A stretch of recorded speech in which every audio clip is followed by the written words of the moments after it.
Bonjour à tous, c'est Sophia, c'est un plaisir de vous retrouver aujourd'hui. Alors si vous avez suivi la vidéo précédente, vous l'aurez compris, aujourd'hui on se retrouve pour le premier caractère des 7 caractères que l'on va voir au fil des semaines.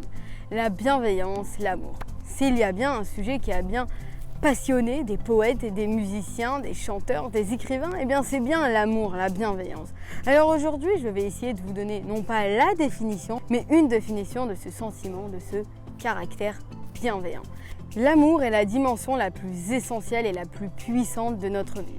Si l'on regarde bien autour de nous d'ailleurs, c'est l'amour qui a permis de créer, de façonner des choses. C'est de ce sentiment que proviennent toutes les créations. L'amour nous permet de nous dépasser, de révéler de nouvelles facettes de notre personnalité.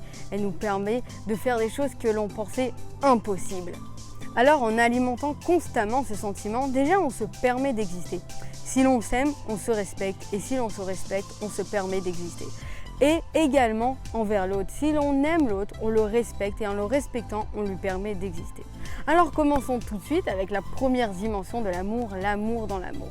Nous avons tous cette faculté de donner, que ce soit un sourire, du temps, une parole, mais la question ici c'est comment allez-vous l'exploiter? Allez-vous exploiter cette partie de vous? Allez-vous bien sûr exprimer un sourire, exprimer une parole, une gentillesse, avoir un geste affectueux envers quelqu'un?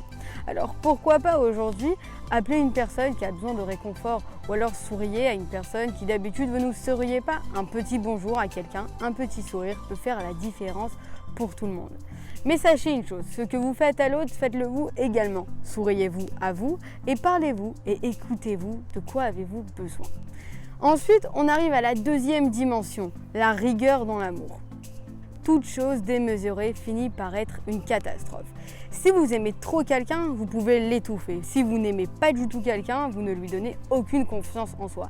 Et cela est également la même chose avec vous. Si vous ne vous aimez pas du tout, vous vous empêchez de vivre et de réaliser des choses. Si vous vous aimez trop, c'est mauvais. L'arrogance ne fait pas d'une personne une meilleure personne. C'est pour cela qu'il faut tempérer, discipliner votre amour. Et d'ailleurs, réservez votre amour pour les personnes qui ne le méritent pas. Les personnes qui ne le méritent pas sont des personnes qui juste profitent de vous et veulent votre mal, ne font rien pour que vous alliez bien. La prochaine fois que vous allez exprimer un geste, un sourire ou l'amour envers quelqu'un, que ce soit par rapport à votre enfant, à votre conjoint, à votre élève, n'importe, eh bien faites-le selon ses besoins et non selon vos besoins. C'est aussi ça la discipline, c'est savoir donner la bonne dose à la bonne personne. La troisième dimension de cet attribut, c'est la compassion dans l'amour. On a tendance à donner dans le but de recevoir et c'est là qu'intervient cet attribut de compassion. C'est pour nous dire de donner sans vouloir recevoir, de donner sans attente.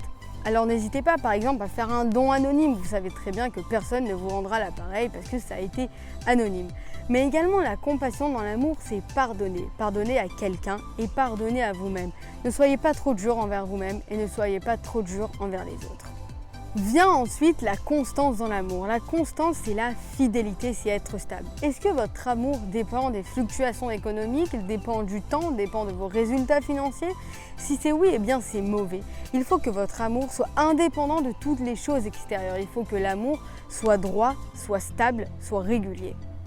Alors qu'importe ce qu'il se passe aujourd'hui, il faut toujours pouvoir exprimer votre amour. Il ne faut jamais cesser d'exprimer cette bienveillance qui est en vous. Vient ensuite, cinquième attribut dans cet attribut, l'humilité dans l'amour. L'humilité, c'est dépasser notre ego, c'est pardonner à la personne en face, c'est se dépasser, c'est aller au-delà de nos limites, des limites qui sont fixées que par nous-mêmes. Et oui, parce que l'arrogance, encore une fois, ne fait pas partie de l'amour. Alors pourquoi pas ne pas mettre de côté votre amour propre et encore une fois d'aller essayer vers une personne qui vous a fait du mal et d'essayer de lui pardonner.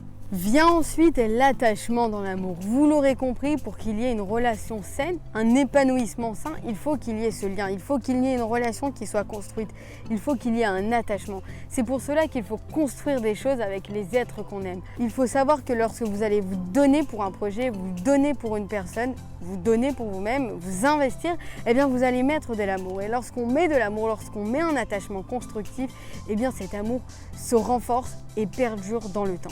Vient enfin le leadership dans l'amour. Le leadership dans l'amour ici, ce n'est pas une question de qui est le plus fort, mais de savoir donner le respect à chacun, de savoir respecter l'un et l'autre. Un amour qui brise n'est pas un amour. Il faut que cet amour-là puisse permettre d'épanouir les deux personnes. Parce que rappelez-vous, respecter l'autre, c'est lui permettre d'exister. Et on a tous besoin de ce sentiment d'existence dans la vie. Alors rendez-vous compte de la valeur des autres, mais surtout rendez-vous compte de votre valeur. Rendez-vous compte que vous pouvez accomplir des choses énormes.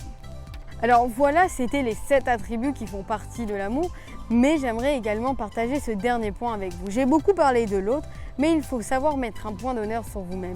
Parce que s'il y a bien une chose qu'il faut savoir, c'est que vous ne pouvez rendre les autres heureux si vous-même vous n'êtes pas heureux. Et bien sûr, ce serait erroné de penser qu'il faut faire un choix entre aider l'autre ou s'aider soi-même. Pas du tout.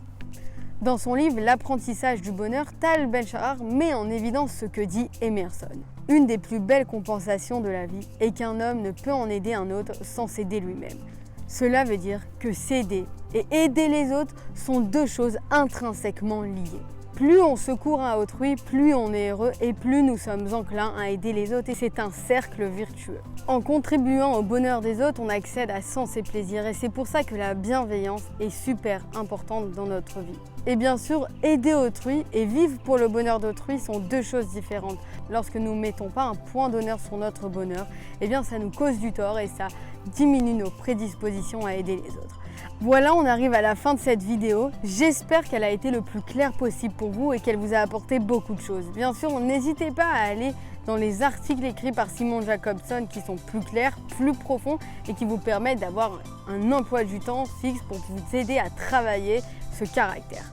Je vous souhaite à tous une excellente journée, une excellente soirée. On se retrouve pour une prochaine vidéo. À bientôt.